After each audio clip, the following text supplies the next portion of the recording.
Good evening, everyone. My name is Libby. I'm with the Southern Workers Assembly. I'm on the coordinating committee. I'm going to be facilitating tonight's call. So I just wanted to for those of you that are not as familiar with the Southern Workers Assembly, just a quick rundown on who we are and what we do, and then we'll get directly into the agenda. So the mission of the Southern Workers Assembly is to develop cadre in Southern workplaces. The idea being to engage in collective action and political development of our coworkers, and then to network across the South so that we can build workers' power. This is the idea behind the Southern Workers Assembly. The purpose of tonight's call is to look at a Southern Workers program. And so some of you might have attended the Southern Workers School that we held in Durham in May. And at that school, we put together a proposal for a Southern Workers program, looking at all of the most important issues that face people related to work primarily, but not exclusively related to work. And so we created a Southern Workers program. It's been through a whole kind of review process, and we want to lay that out for you tonight and figure out on tonight's call how to use that program during the electoral campaign of 2022 and 2024 to amplify workers' voices and to amplify issues that are important to workers, and that workers, we can speak in our own voice about the issues that are most important to us. And so the idea would be that workers developed this program at the school in May.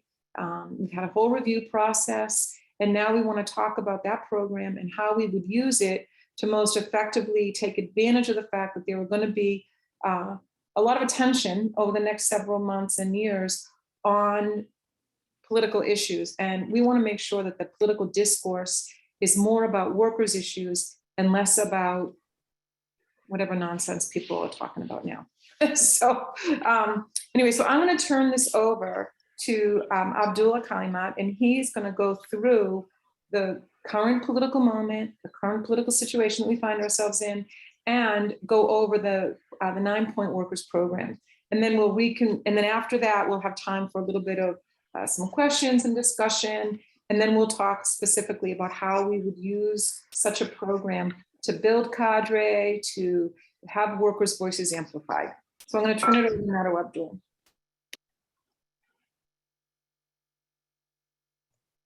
Thank you very much, Libby. Ben, are the slides on? Yeah, we're good to go. Okay. The importance of having a workers' program cannot be overstated, because this is exactly what we need. First and foremost, workers are the majority of the population, so democracy depends on it. But now we have the rule by the rich, and they are the small minority in this society. This is happening because we don't have a workers' program actively backed by the majority of people, so we can effectively fight to make this policy guiding the country. Do we need workplace organizations? Yes.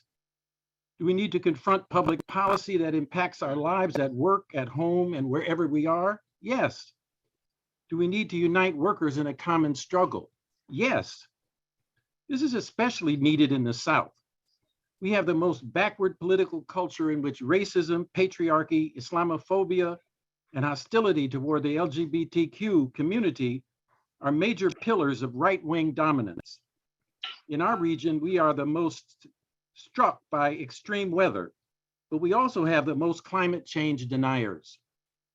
It's critical for us to make a move and do something about helping to organize our brothers and sisters in the working class to unite and make a change. Of course, we target where we work, but also the community in which we live with our families and our neighbors. We face a rising militant fascist movement in the streets, but that's only the ugly face of attack dogs, the Proud Boys and the Oath Keepers, that ilk.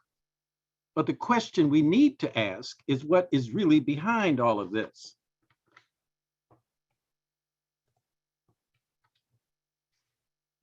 Here we have to say that the formal face of this rising fascism is the state, the fast moving to the right government. Here in this slide, of course, is the past president, Donald Trump.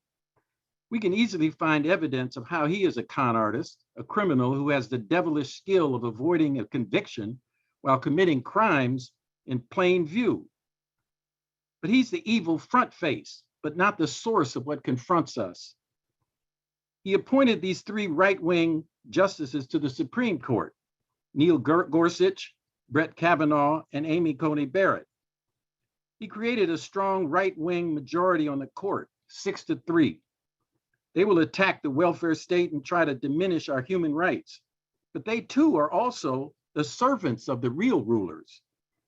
This capitalist country is run by big money and the power of the corporations and its general staff who reside symbolically on Wall Street. Their managers run our workplaces and their policies drive the state. They buy elections and ignore the will of the people. Over half the members of Congress are millionaires. Rick Scott, the Republican from Florida, is the wealthiest lawmaker in the Senate with nearly $260 million in net assets, despite injecting nearly $64 million of his own money into his recent campaign. Representative Greg Gianforte, Republican from Montana, who made his wealth through a software company, is the richest House member with $189 million. And why do they have the right to rule? Part of what is behind the workers' program is the need to expose the actual ways the capitalist class rules over us. They own and control where we work, so that's the place for each worker, obviously, to start. What capitalist forces has its hands around your neck? Which capitalist rules and profits from the town you live in? And how does all of that connect to the entire country?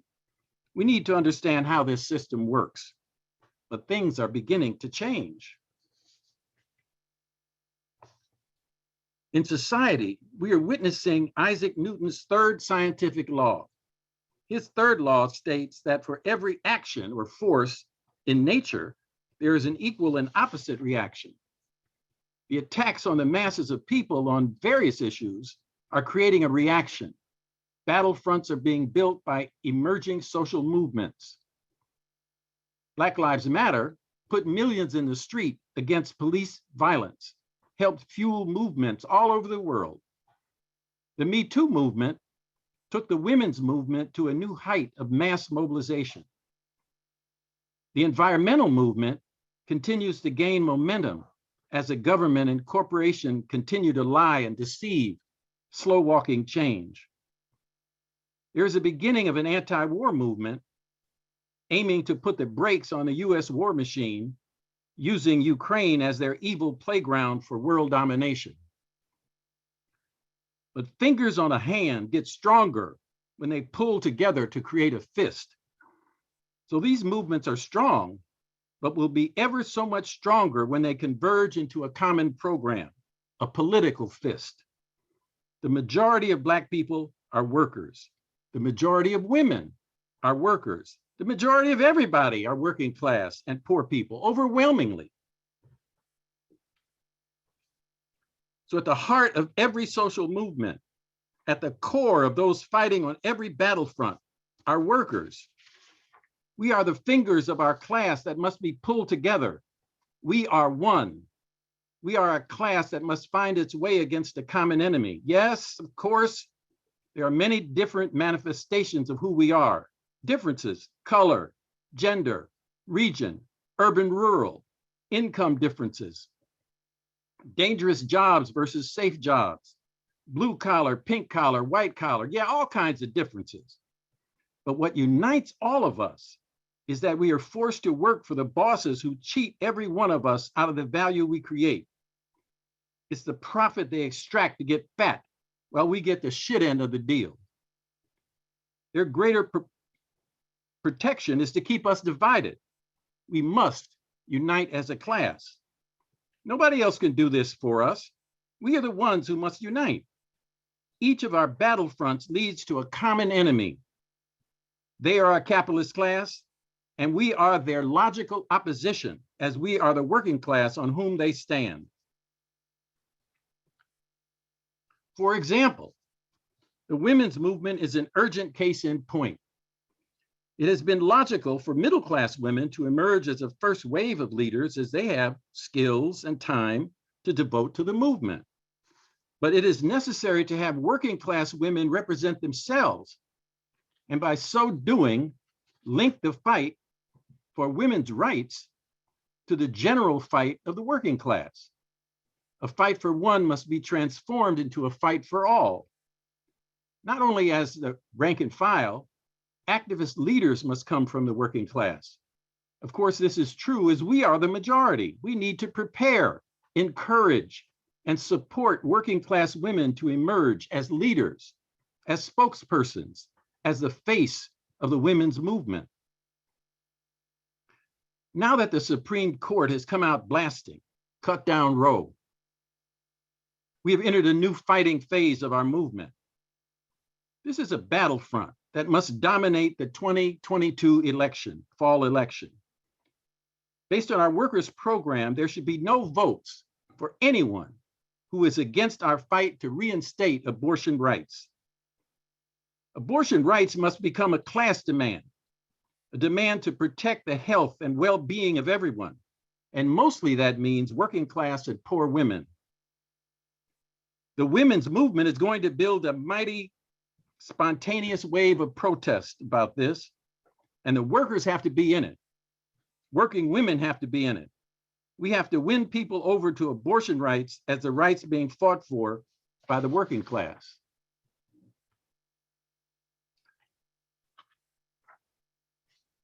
Of course, now we turn to what Malcolm X called the bottom of the pile Negroes, or the field Negroes. It goes without much talk to know that the vast majority of Black people are in desperate need of a political program that really does stand for democracy and social justice. Here we can see that Martin Luther King was with us. He stood tall for the working class. Every Black leader who has stood for freedom, justice, and equality has stood shoulder to shoulder with the labor movement. Our fight in the South is urgent. Check the population statistics. Almost 60% of Black people live in the South.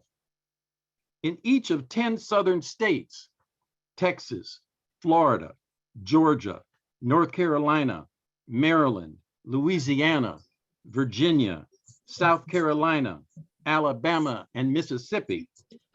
Each of these 10 states has more than 1 million people who identify as Black. There were 96 counties where people reporting as Black made up at least 50% of the population, 96 counties, and 95 of those counties were in the South. And when Black power merges with workers' power, we can change things.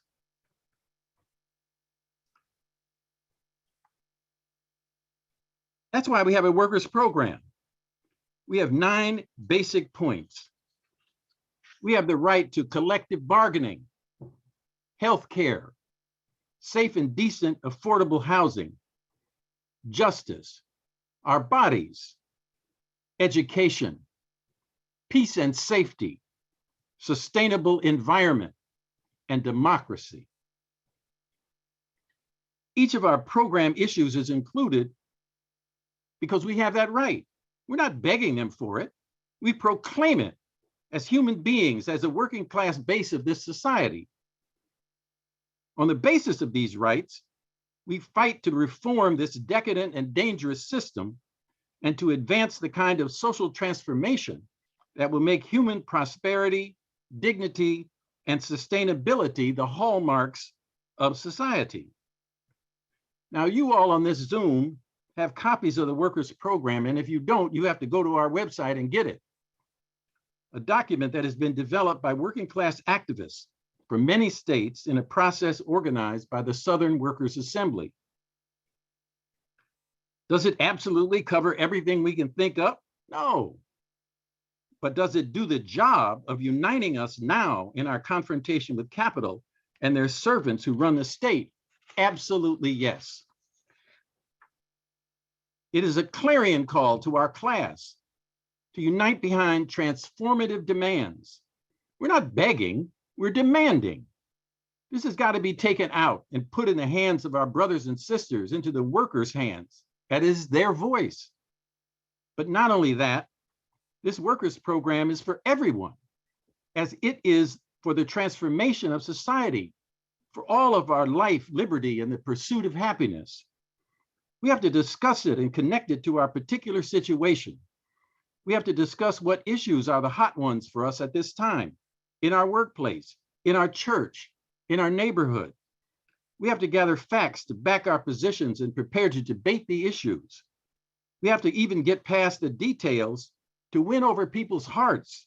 We need to win people's emotions. I mean, after all, our very lives depend on this kind of program. We have leaflet teams at workplaces throughout the South. It's time to take our workers program out to our workplaces, out to stimulate our brothers and sisters to collectively think in unity as one working class, each standing with each other. It will advance the campaign if we all review the campaign plan.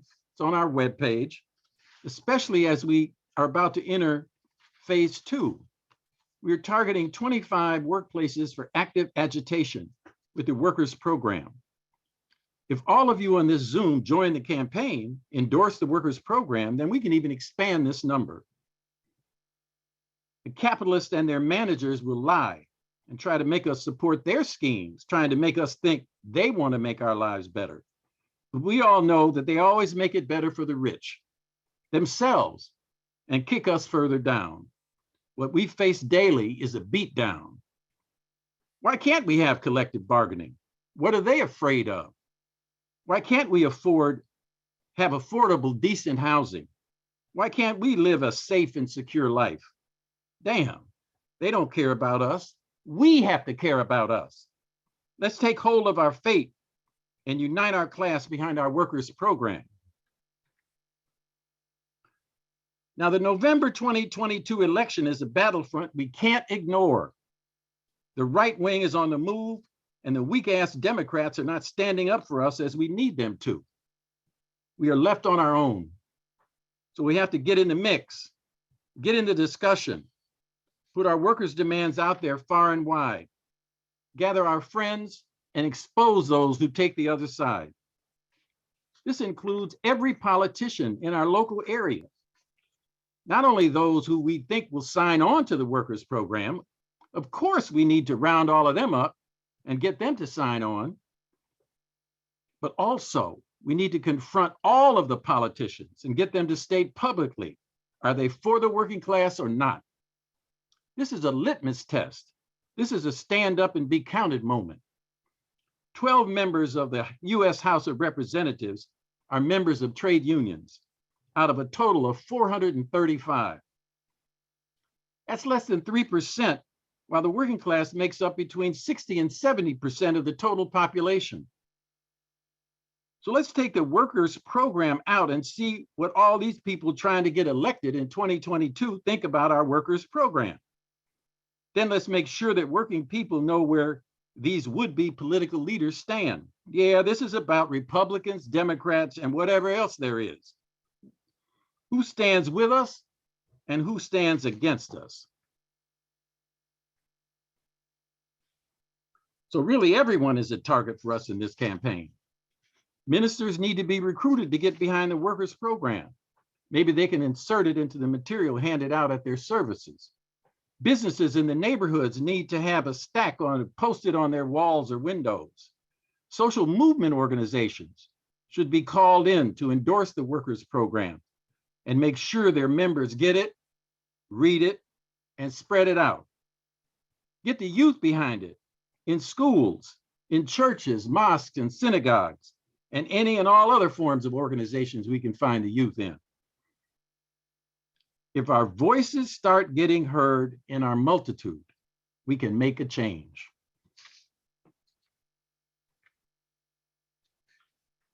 So we're facing the full assault on our freedom, one step at a time in the law, with the attack dogs of our militia coming out of the shadows. The only real transformative force falls on our shoulders. The only real transformative force falls on our shoulders, the majority of working people in this country. We have power, but we're not really using it. Now we have a campaign in 2022. Now we can use this workers program to pull together, to put our leadership out there far and wide. So thank you, brothers and sisters, for joining us in this Zoom. It's time, brothers and sisters, it's time now to grab this workers program and run with it. Capitalist rule sucks. Power to the working class. Organize the South.